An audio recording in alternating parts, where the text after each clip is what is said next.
जनता जनार्दन और मेरे सभी आदरणीय पत्रकार बंधु, जिन लोगों में जोश भरपूर हो, उत्साह भरपूर हो और अपनी भूमि के लिए जज्बा भरपूर हो, तो दोनों मुट्ठी उठाकर जोरदार जयकारा पहले अपनी भारत माता, अपनी मातृभूमि के नाम पर लगाएंगे। बोलिए भारत माता की, भारत माता की। जोश और उत्साह में कोई कमी नहीं है ना। वंदे वंदे मातरम मातरम। आज हमारी सभी विधानसभाओं का प्रतिनिधित्व इस सभा में हो रहा है और आप सब लोग जानते हैं, जैसा कि नाम सही है, जन आक्रोश महाघेरा। भारतीय जनता पार्टी ने जन आक्रोश यात्रा निकाली, जन आक्रोश सभा की और अंत में इस कुंभकर्णी नींद सो रही गहलोत सरकार को जगाने के लिए आज एक महाघेरा की तैयारी पूरे राजस्थान के हर जिले में की जा रही है। उसी क्रम में आज हम लोग अलवर में एकत्रित हुए हैं। मुझसे पहले वक्ताओं ने काफी बात कही है, मेरे बात भी कहेंगे, क्योंकि मातृशक्ति से आती हूँ तो मैं महिलाओं की बात कहूंगी। भारतीय जनता पार्टी की केंद्र की सरकार, प्रधानमंत्री मोदी जी अगर शपथ लेते हैं तो सबसे पहले इस 50% आबादी की चिंता करते हुए अगर किसी योजना का आगाज करते हैं तो वो है बेटी बचाओ बेटी को पढ़ाओ। उसको कोख से उसको गोद तक लेकर आओ, ना केवल वो गोद तक आए, ये आबादी बराबर में रहे, ये पढ़े लिखे, इसके सपनों को भी पंख मिले, ये भी जहां चाहे उस फील्ड में अपना परचम लहराए। उसको सुकन्या समृद्धि योजना के माध्यम से सशक्त बनाया, पढ़ने के लिए तत्पर किया।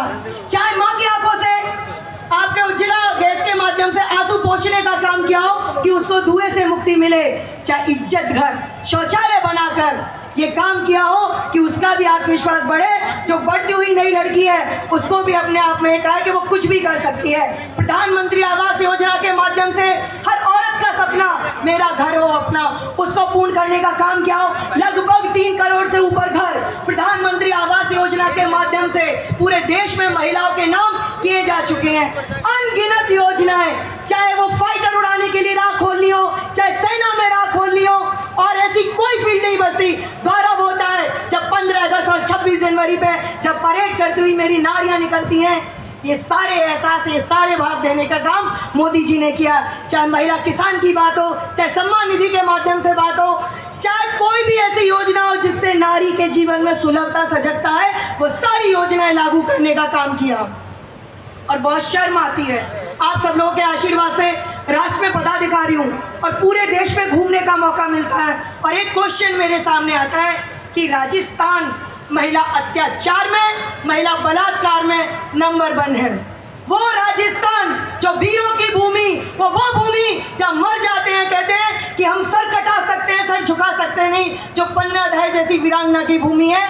ऐसी भूमि पर जब ये बात उठती है तो कहीं ना कहीं शर्म से सर झुकता है। और उससे भी बुरी स्थिति हमारा अपना अलवर जिला, जो राजस्थान पूरे देश में महिला अत्याचार के नंबर 1 है, उस राजस्थान में हमारा अपना जिला नंबर 1 है। यानी पूरे भारत में, पूरे देश में हमारा अपना जिला महिला अत्याचार और महिला बलात्कार में नंबर 1 है। इससे शर्मनाक कोई बात हो सकती है? और ऐसा कौन होगा यहाँ जो अपनी घर की नारी को सुरक्षित ना देखना चाहे?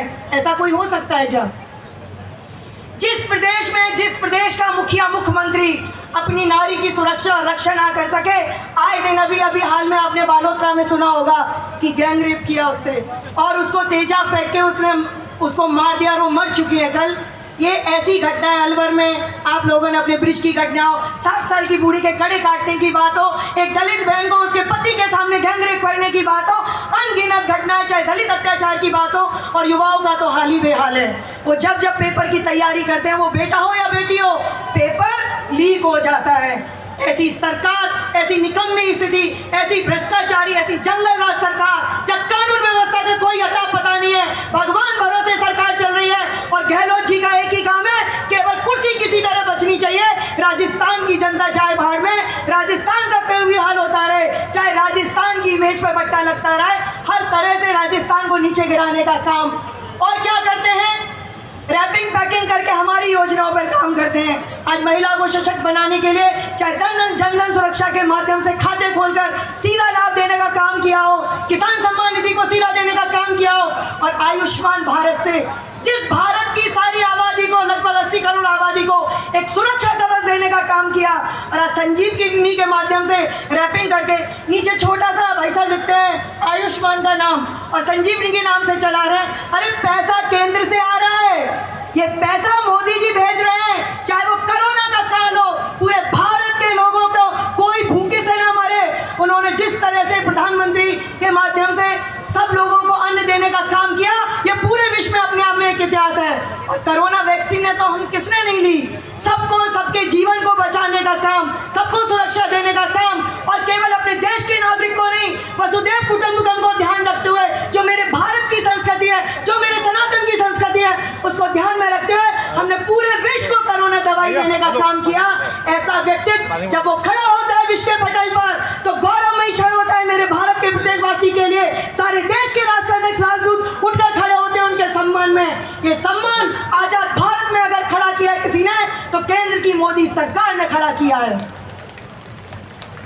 हर एक को साथ में लाने का काम, सबका साथ, सबका विकास, सबका प्रयास हो, सबका विश्वास हो, इसके साथ में हर किसी की इस बढ़ते भारत में, इस विकास करते हुए भारत में आहुति देने का सौभाग्य मिले, ऐसी हर कोशिश करने का काम। अंत्योदय को लेकर जो हमारी पार्टी का मुख्य विचार है, हर एक अंतिम पंक्ति का व्यक्ति मुख्य धारा में आए और काम करे, इसका काम भी आदरणीय मोदी जी ने किया है। और जब कोई बहुत अच्छा काम करता है तो जनता जनार्दन उसको आशीर्वाद देती है ना, देती है ना। आवाज नहीं आ रही, जनता जनार्दन आशीर्वाद देती है ना। तो निश्चय ही मुझे पता है यशस्वी प्रधानमंत्री मोदी जी को और उनकी सरकार को, उनके काम को आप लोग अवश्य आशीर्वाद देंगे। लेकिन अगर कोई जनता के सुख दुख को भूलकर केवल और केवल कुर्सी बचाने के लिए अपने जीवन को लगा दे, क्या ऐसे आप शासक को कुर्सी पर रहने देंगे? रहने देना चाहिए। तो गहलोत जी के भी उतरने के दिन आ गए हैं। जनता जरदान में गहलोत जी को ललकारती हूँ इस माध्यम से कि आज महाघेरा पूरे राजस्थान में भारतीय जनता पार्टी अलग अलग जिलों में कर रही है। गहलोत जी अब कुर्सी छोड़ो कि जनता आती है, और याद रखिए जब ये जनता चलती है तो अच्छे अच्छों के सिंहासन हिल जाते हैं। मैं अपनी बात का समापन करूंगी इस विश्वास के साथ में कि इस जन आक्रोश घेराव के साथ में न केवल आप स्वयं जागृत होकर लोगों को भी अपने गांव देहात में जागृत करके जगाएंगे कि एक अच्छी सुशासन वाली सरकार हमें लानी चाहिए। और ये प्लान कहते हुए कि वक्त जागरण का है, वक्त जागरण का है, सुनो घड़ी पुकारती, पुण्य भूमि है सतत नवीन स्वर उच्चारती, भोर है नई नया प्रकाश देश को मिला, भोर है नई नया प्रकाश देश को मिला, चल पड़ो नवीन पथ, ये कह रही माँ भारती, चल पड़ो नवीन पथ, ये कह रही माँ भारती। जय हिंद, जय भारत, बहुत बहुत धन्यवाद। धन्यवाद बहन पूजा जी, आपने मजबूती से अपनी बात रखी। मोदी सरकार की बहुत सारी योजनाओं की जानकारी हमको दी, कांग्रेस सरकार की विफलता की भी बात सदन के सबके सामने आपने रखी है। मैं बहुत आदर के साथ आदरणीय रमेश खींची जी को मंच पर आमंत्रित करता हूं कि वे आएं और अपना वक्तव्य सबके समक्ष रखें। आदरणीय रमेश खींची जी।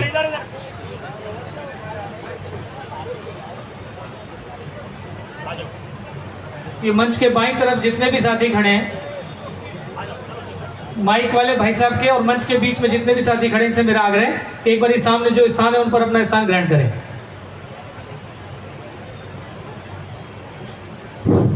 सम्मानीय दक्षिण जिला के अध्यक्ष माननीय अशोक गुप्ता जी, सम्मानीय जिलाध्यक्ष उत्तर माननीय भैया जी, मंच पे विराजमान हमारे सीनियर नेता पूर्व मंत्री माननीय बड़ाना साहब, माननीय किसानों के हमदर्द बहुत ही सीनियर नेता आदरणीय रामेश जी यादव साहब, मंच पे विराजमान हमारे शहर के लोकप्रिय विधायक माननीय संजय शर्मा जी, माननीय मंजीत जी, मंच माननीय हमारे बहुत ही सीनियर नेता आदरणीय ज्ञानदेव आहूजा साहब, मंच पे विराजमान सभी नेतागण, पूर्व मंत्रीगण, पूर्व विधायकगण, अन्य पदाधिकारी साहिबान, उपाध्यक्ष, महामंत्री, मंत्री, सम्मानीय मेरे सामने बैठे हमारे पार्टी की ताकत, बुजुर्गों, भाइयों, नौजवान साथियों, माता और बहनों, मंच पर आज आप सबको विदित है कि हम आप सब ने मिलकर 3-4 महीने पहले हर गांव और ढाणी जाकर जो ये सरकार 4.5 साल हो गए, इस सरकार की जो जंगल राज की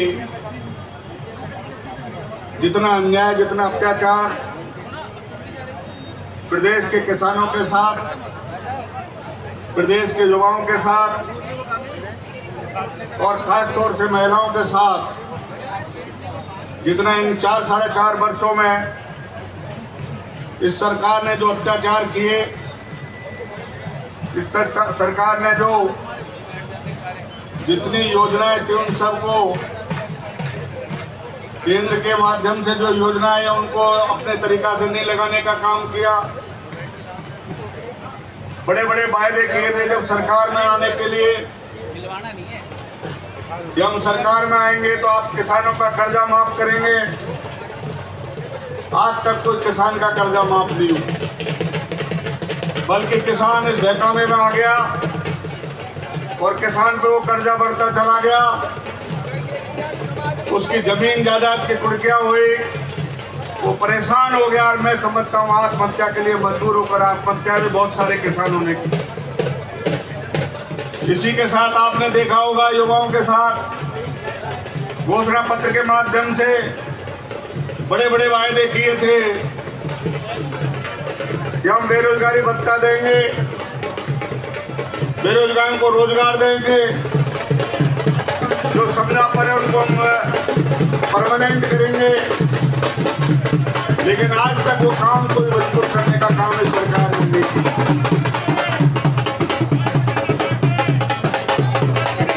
इस सरकार ने काम किया पेपर लीक का।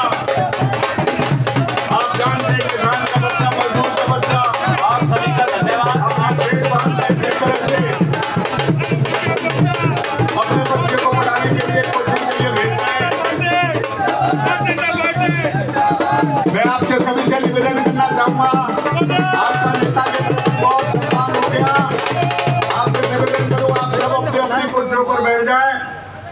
बहुत बहुत आपका आभार। निश्चित रूप से आप अपनी अपनी कुर्सियों पर बैठ जाएं। आप सभी का बहुत बहुत मैं धन्यवाद। निवेदन करना चाह रहा था, आज अपना किसान का बेटा, मजदूर का बेटा पेट बांध कर कैसे कैसे अपने कोचिंग के लिए भेजता है, पैसा खर्च करता है, लेकिन जब वो पेपर देने के लिए जाता है तो उसको रिजल्ट मिलता है कि मैं निश्चित रूप से रोजगार मिलेगा। लेकिन जब पेपर देने जाता है तो मिलता है कि पेपर लीक हो।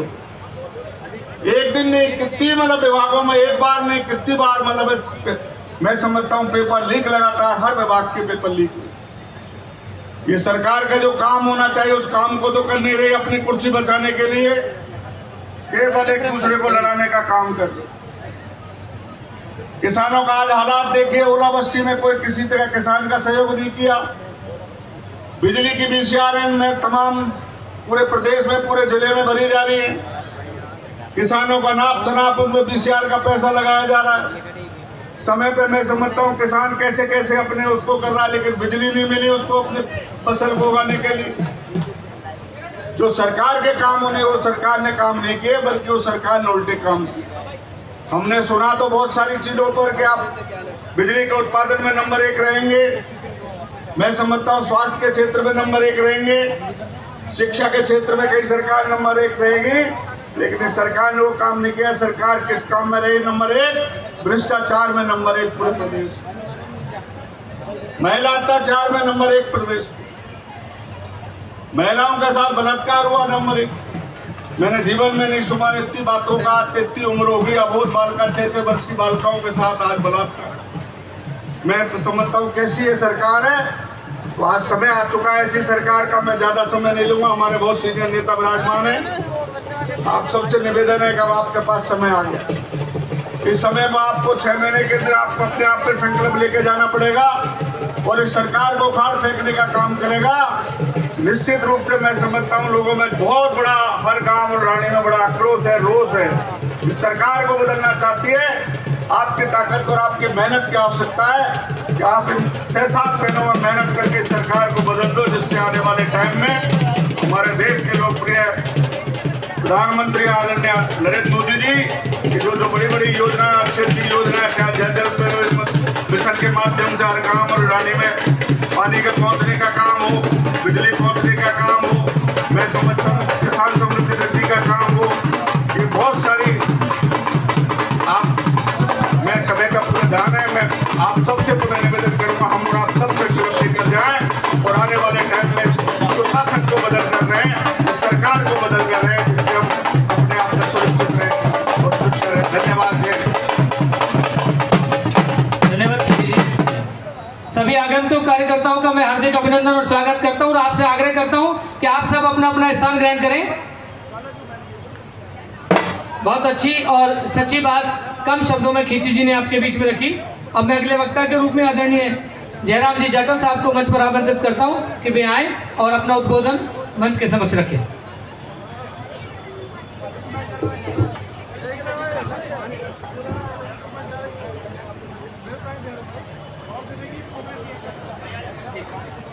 साथियों, हमारे बीच हमारे लोकप्रिय सांसद आदरणीय महंत बालक नाथ जी पधार गए। हम आपका बहुत बहुत हार्दिक अभिनंदन और स्वागत करते हैं। एक बार आप सब भी जोरदार भारत माता की, भारत माता की, हम सब आपका अभिनंदन करते हैं।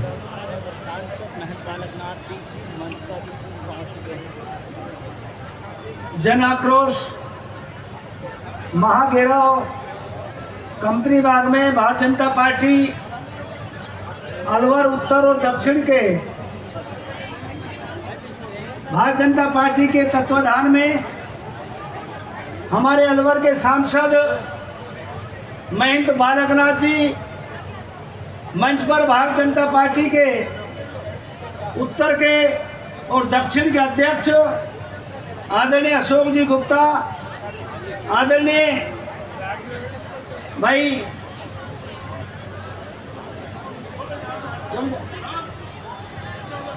मंच पर विराजमान अलवर शहर के विधायक आदरणीय संजय शर्मा जी, मंडावर के विधायक आदरणीय मंजीत चौधरी जी, मंच पर विराजमान पूर्व मंत्री आदरणीय मेरे बड़े भाई बहरोड के, जिनको राज केसरी कहा जाता है, आदरणीय डॉक्टर जसवंत सिंह यादव, थाना गाजी के विधायक रहे 2 बार और मंत्री रहे आदरणीय हेम सिंह जी बढ़ाना, कठुमर के विधायक रहे 2 बार के पूर्व मंत्री आदरणीय भाई मंगल राम जी कोहली, मंच पर विराजमान शहर के पूर्व विधायक आदरणीय बनवारीलाल जी, पूर्व विधायक आदरणीय भाई मामन जी, भाई रमेश जी खींची, आदरणीय किशनगढ़ के पूर्व विधायक आदरणीय रामेश सिंह जी यादव, मंच पर विराजमान बब्बर शेर के रूप में जिनकी पहचान कहाँ नहीं है, भाई ज्ञानदेव जी आहूजा रामगढ़ के, मंच पर विराजमान सभी पूर्व जिलाध्यक्ष, राष्ट्रीय पदाधिकारी, जे प्रदेश पदाधिकारी, आदरणीय भारतीय जनता पार्टी के जिला पदाधिकारी, दूर दराज से अलवर जिले से इस जन आक्रोश महाघेराव में उपस्थित भारतीय जनता पार्टी के कार्यकर्ता बहन और भाइयों, मंच से आदेश मिला है 5 और 7 मिनट बोलना है। ये अच्छी बात है। बोलने के लिए हमारे बीच में ऐसे ऐसे वक्ता हैं जो 2-2 घंटा तक बोल सकते हैं। परम आदरणीय पंडित धर्मवीर जी है, जिनके पास अनुभव का कोई घाटा नहीं है, संक्षिप्त में भी बता देते हैं, लंबे विस्तार से बताते हैं। लेकिन राजस्थान में इस 4.5 साल की निकम्मी सरकार जो कांग्रेस चला रही है, किसको पता नहीं है कि कांग्रेस का जो मूल राजस्थान प्रदेश में जो 4.5 साल पहले जब चुनाव में चुनावी घोषणा पत्र लेकर आए थे, इन्होंने कहा था हम किसानों का कर्जा माफ करेंगे, हम शिक्षित बेरोजगार को रोजगार भत्ता देंगे, हम लाखों बेरोजगार युवाओं को रोजगार देंगे। साथियों, 6 माह पहले जो कांग्रेस के राष्ट्रीय अध्यक्ष तो नहीं थे, लेकिन राष्ट्रीय नेता राहुल गांधी जी हमारे विधानसभा क्षेत्र अलवर ग्रामीण के मालाखेड़ा में आए थे और विधानसभा चुनाव में उसी मालाखेड़ा में ये किसानों के कर्ज की घोषणा कर गए थे और भारत जोड़ो यात्रा के रूप में फिर दोबारा मालाखेड़ा में आकर के फिर मीटिंग करके गए। ये भारत जोड़ो यात्रा नहीं कर रहे कांग्रेस के लोग, भारत जोड़ो यात्रा के नाम से अनुसूचित जाति, जनजाति और अल्पसंख्यक को गुमराह करने के लिए काम करते हैं। साथियों,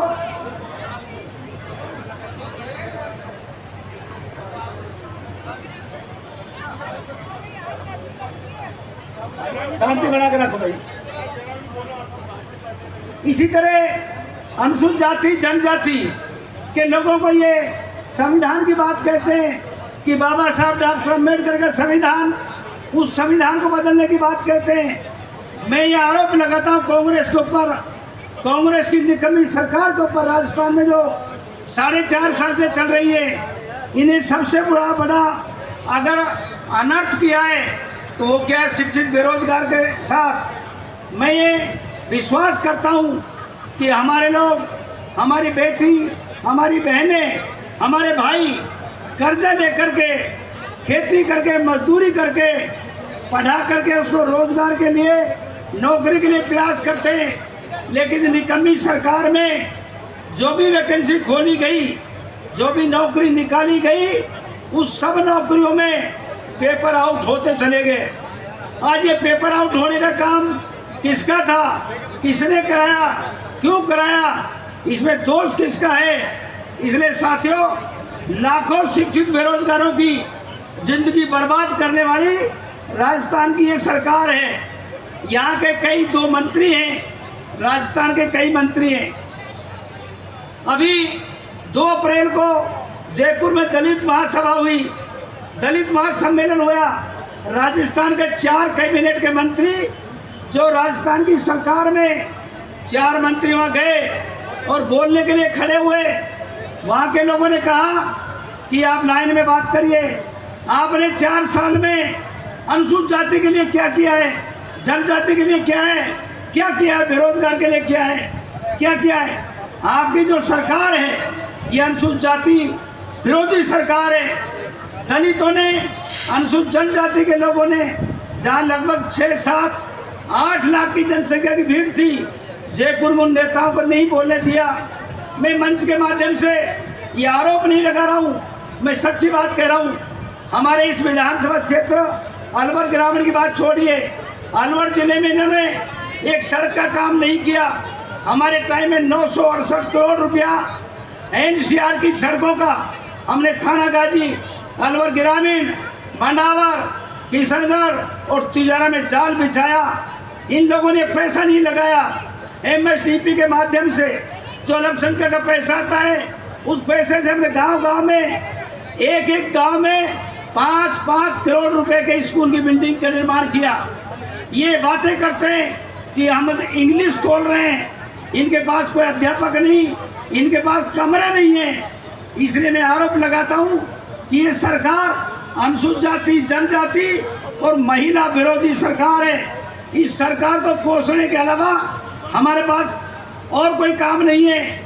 हमारे यहाँ के जो मुख्य अतिथि के रूप में अर्जुन जी मेघवाल आएंगे, हमारे बीच में सांसद जी बोलेंगे और हम जाकर के जिला कलेक्टर का घेराव करेंगे और ज्ञापन देंगे राज्यपाल के नाम से।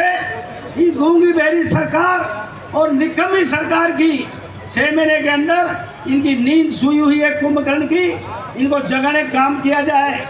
ये सरकार निकम्मी है और जो सरकार निकम्मी है वो सरकार बदलनी है।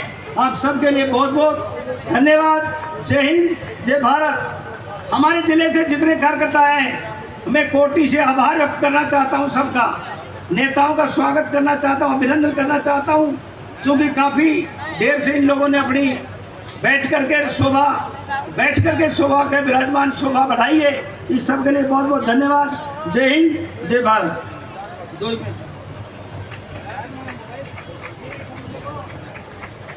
धन्यवाद आदरणीय जयराम जी भाई साहब। एक बार मैं मंच पर अपेक्षित सभी कार्यकर्ताओं की नेतागणों की सूची इसलिए बोल रहा हूँ कि इस सूची में कोई अपेक्षित साथी अगर हमारा पंडाल में हो तो वो मंच पर पधार जाएगा, और इस सूची के अतिरिक्त अगर कोई व्यक्ति मंच पर है तो वो ससम्मान अपना स्थान नीचे ले लेगा। कोई रह रहा हो तो वो ऊपर आ जाए। हमारे दोनों संगठन के जिलाध्यक्ष महोदय, सांसद जी, पूर्व सांसद, पूर्व जिला प्रमुख, विधायक, पूर्व विधायक, चेयरमैन साहब, पालिका अध्यक्ष, पूर्व जिलाध्यक्ष, प्रदेश कार्य समिति के वर्तमान सदस्यगण, सभी मोर्चों के राष्ट्रीय व पदाधिकारी, हमारे जिला संगठन के प्रभारीगण, महामंत्रीगण, रैली के संयोजक जी और यूआईटी के पूर्व चेयरमैन साहब, इस श्रेणी का अगर कोई कार्यकर्ता सामने बैठा है तो वो मंच पे आ जाए। इसके अलावा जो लोग मंच पर हैं वो कृपया अपना स्थान उचित स्थान पर ग्रहण कर लेवे। जिला पदाधिकारीगण, मोर्चों के जिलाध्यक्षगण और मंडल अध्यक्षगणों के लिए हमारे मंच के दाईं तरफ व्यवस्था है। प्रेस वाले बंधुओं के लिए लेफ्ट साइड में हमारी व्यवस्था की गई है। अगले वक्ता के रूप में मैं अब आप सबके समक्ष बुला रहा हूँ, बहुत आदर के साथ मंगलराम जी कोहली भाई साहब पधारें और अपना उद्बोधन सबको प्रदान करें।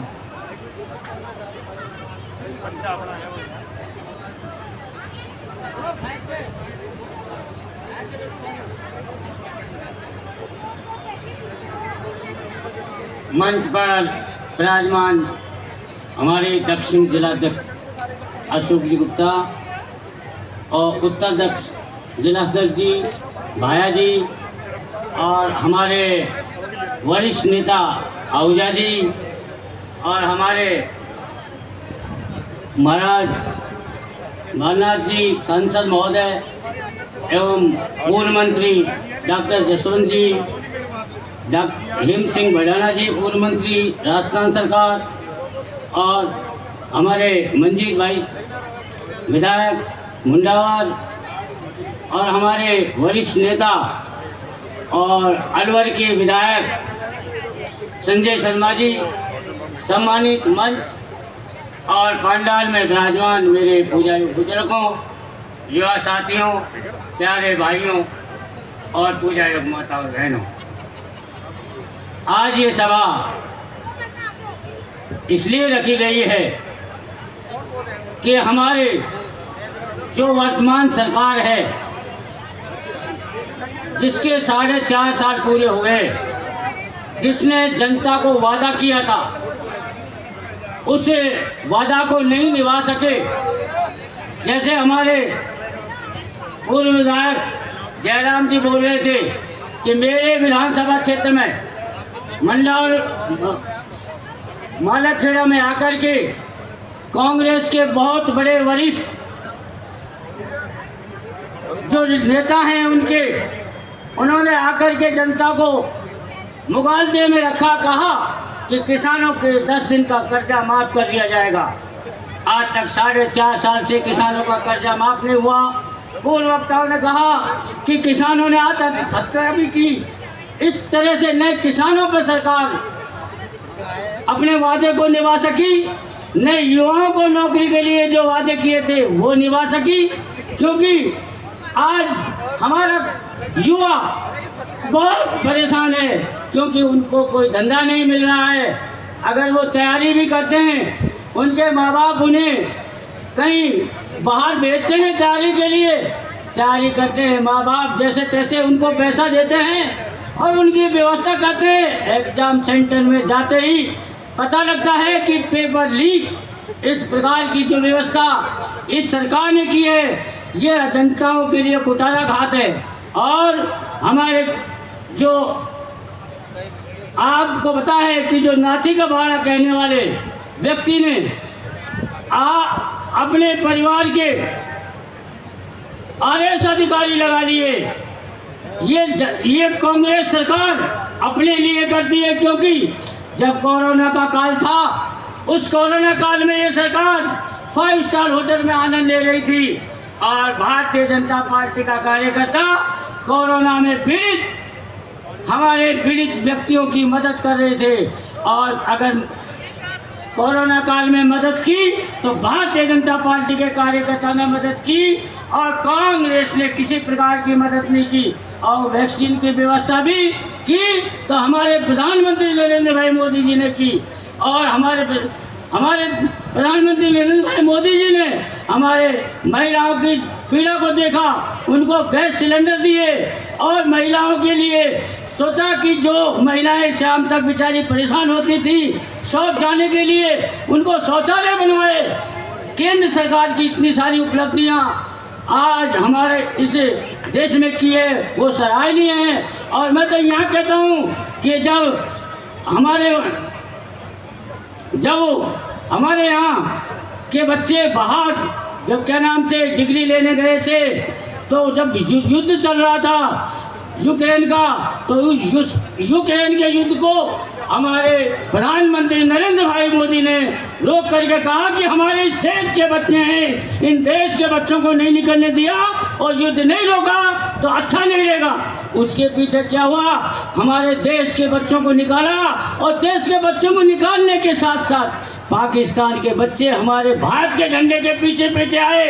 ये बहुत बड़ी उपलब्धि है। मैं ये निवेदन करना चाहता हूँ, हमारे नरेंद्र भाई मोदी जी ने जो विश्व में जो छाप छोड़ी है, उस छाप के लिए हम आने वाले समय में 23 और 24 2023 और 2024 में हम पूर्ण तरह से तैयार हैं। और हमारा ये समय है, इस देश में हमारा पुनः भारतीय जनता पार्टी का राज स्थापित हो। इन्हीं शब्दों के साथ मैं अपनी बात पूरी करता हूँ। जय हिंद, जय भारत माता।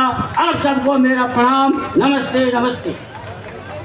बिल्कुल सही कहा आपने कि एक तरफ तो एक संत पूरे विश्व भर में तिरंगे के सम्मान को बढ़ाने का काम कर रहा है, और दूसरी तरफ प्रदेश का मुखिया इस समय आपराधिक गतिविधियों में बेतहाशा वृद्धि को रोक नहीं पा रहा है। आमजन, व्यापारीगण सब में वह व्याप्त है। इसलिए ये जन आक्रोश महाघेराव का कार्यक्रम आप सब कार्यकर्ताओं के साथ, अलवर की जनता और कार्यकर्ताओं के साथ आयोजित हो रहा है। मैं अगले वक्ता के रूप में, जननेता के रूप में पहचान रखने वाले हमारे आदरणीय रामेश सिंह जी यादव साहब को आमंत्रित करता हूं कि वे आए और अपना उद्बोधन प्रदान करें।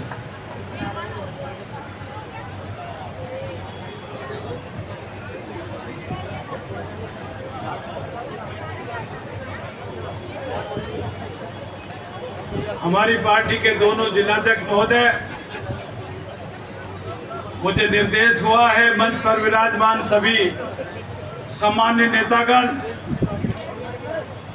इस महारैली में पधारे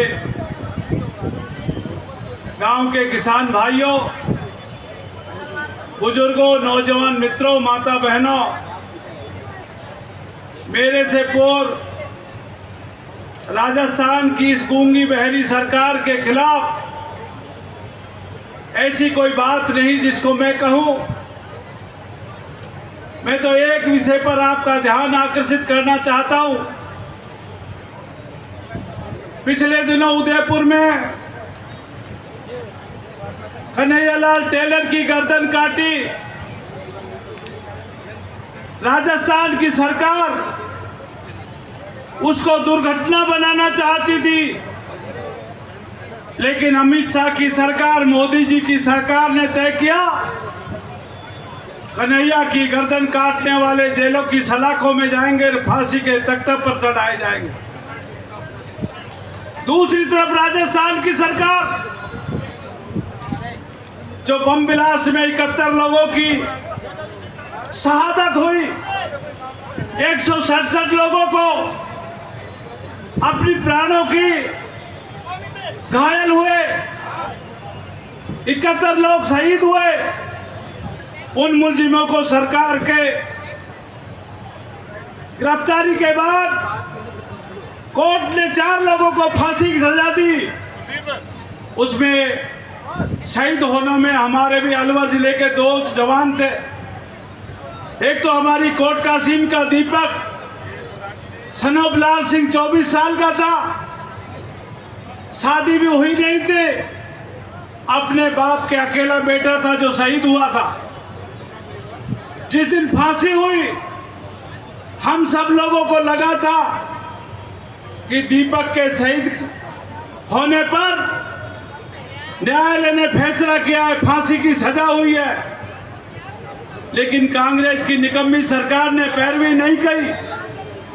हाई कोर्ट में अपराधी बरी हो गए। सारे मीडिया और सब लोगों ने, भारतीय जनता पार्टी ने भी जन जागरण अभियान चलाया।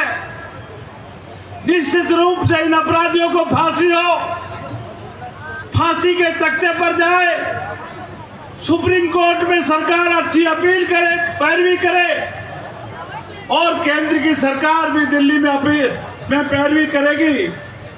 ये गूंगी बहरी सरकार, गहलोत की सरकार, अपराधी और आतंकवादियों को संरक्षण देने वाली सरकार, ये राजस्थान के इतिहास को कलंकित किया है। अलवर का जिला इस कलंकित सरकार को हटाने का फैसला किया है। हम सबको इसके लिए संघर्ष करना है। हमारे प्रिय नेता आदरणीय अर्जुन जी मेघवाल साहब पधारे, आप जोरदार तालियों के साथ स्वागत करेंगे अर्जुन जी का। भारत माता की, भारत माता की। अर्जुन मेघवाल जिंदाबाद, अर्जुन मेघवाल जिंदाबाद। बीजेपी जिंदाबाद, बीजेपी जिंदाबाद।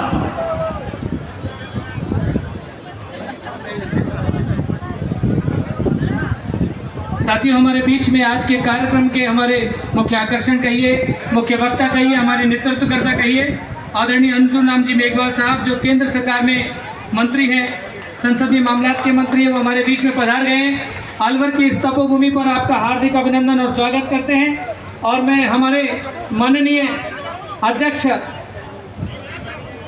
श्री अशोक गुप्ता जी, आदरणीय उमेश सिंह जी भाई साहब से आग्रह करता हूं कि बड़ी फूलमाला के साथ आदरणीय भाई साहब का अभिनंदन करें, स्वागत करें।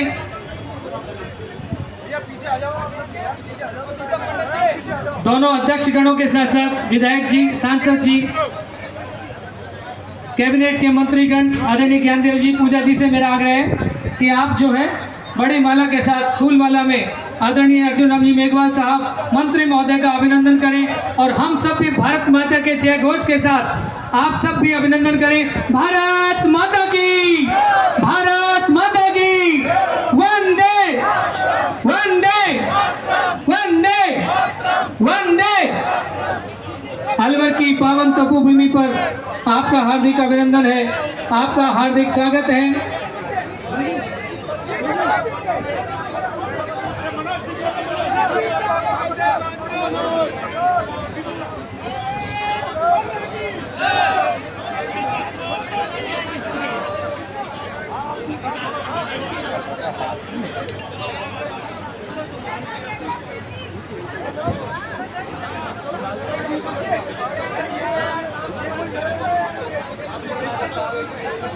बंधुओं, प्रेस और मीडिया के अलावा जितने भी कार्यकर्ता हैं वो ये सामने से हट जाइए।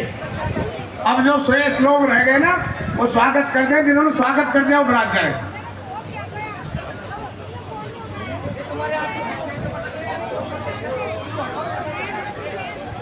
अलवर की इस तपोभूमि पर आदरणीय अर्जुन राम जी मेघवाल साहब, आपका हार्दिक अभिनंदन और स्वागत है।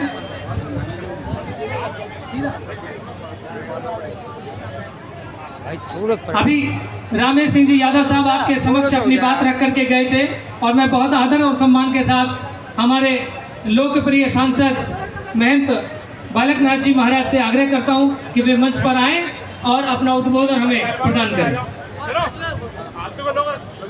बाकी सबसे मेरा आग्रह है कि प्रेस वाले बंधुओं के अलावा बाकी सबके लिए जो स्थान निर्धारित है वो वहां अपना स्थान ग्रहण करें।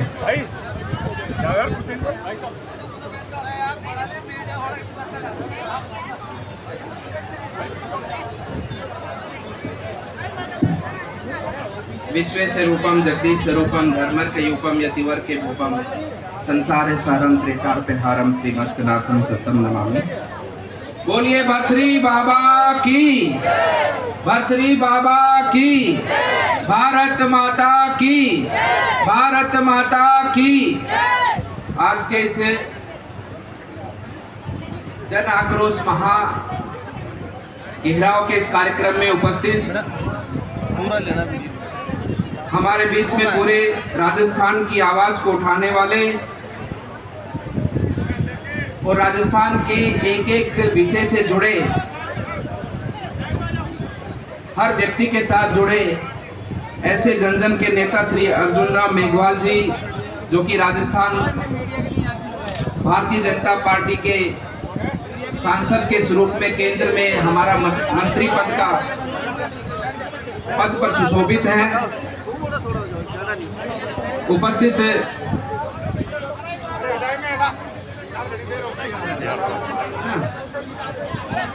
उपस्थित हमारे उत्तर और दक्षिण के दोनों हमारे जिला अध्यक्ष जी, उपस्थित मंचासीन हमारे भारतीय जनता पार्टी के शहर विधायक श्री संजय शर्मा जी, मुंडावर विधायक श्री मंजीत धर्मपाल चौधरी जी, उपस्थित हमारे मंच के ऊपर हेम सिंह बडाना जी, जसवंत सिंह जी, रोशन सैनी जी, लक्ष्मीकांत जी, पूजा कपिल जी, महेंद्र जी, ज्ञानदेव आहूजा जी, राहमेद जी, बनवारी लाल जी, धर्मवीर जी और सभी उपस्थित हमारे मंचासीन भारतीय जनता पार्टी के सभी वरिष्ठ कार्यकर्तागण, सामने विराजमान पूरे इस अलवर जिले की 11 विधानसभा से पधारे हमारे भारतीय जनता पार्टी के देवतुल्य कार्यकर्तागण, बंधुओं, आप सबको आज के विषय के बारे में तो बहुत अच्छे से ज्ञात है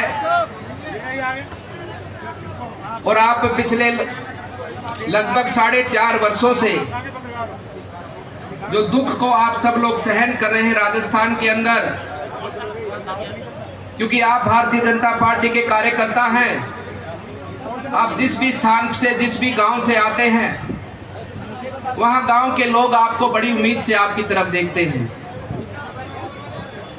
और वो लोग आपको अपनी दुख की घटनाएं सुनाते हैं, वो लोग आपको बताते हैं